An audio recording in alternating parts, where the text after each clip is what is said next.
नाहीये, पण कधीतरी स्वतःला एक व्यक्ती म्हणून वाटतं ना की कोणता झेंडा घ्यायचा हातात.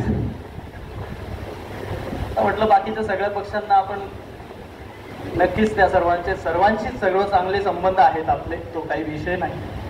परंतु म्हटलं माणूस पण जपणाऱ्या अनिल दादांसाठी आपण सर्वजण ही मुळात समर्थक संवाद बैठक म्हणण्यापेक्षा एक माणूस पण जपणाऱ्या माणसासाठी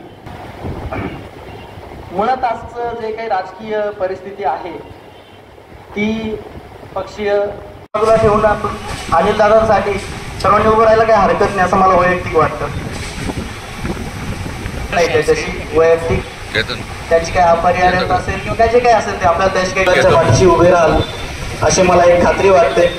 आणि आपल्या जवळचा माणूस ते सर्व राजकारण किंवा त्याच्या काही आपल्या हाकेला होऊ देणारा माणूस आहे, त्याच्या मागे उभं राहायला काय हरकत आहे. आणि त्यामुळे मला असं वाटतं की नक्कीच अनिल भाऊ आपले अनिल दादाची मला मनपूर्वक खात्री वाटते.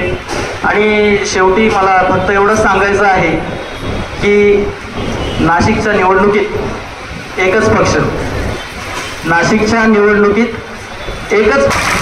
धन्यवाद.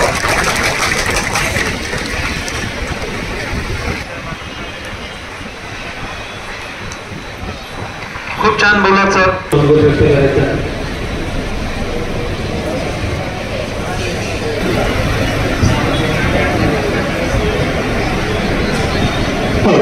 माणसं आजच्या या समर्थक संवाद बैठकीसाठी उपस्थित आहे.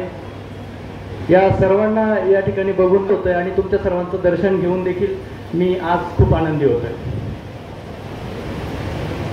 आता हे जे काही वातावरण इथे जमलेलं आहे, तिथे जे वातावरण झालंय हे सगळं वातावरण बघता मला असं वाटतंय की आपले अनिल दादा नक्की सर्व ठिकाणी त्या प्रत्येक सभेमध्ये वेगवेगळ्या पक्षांचे वेगवेगळे रंग कधी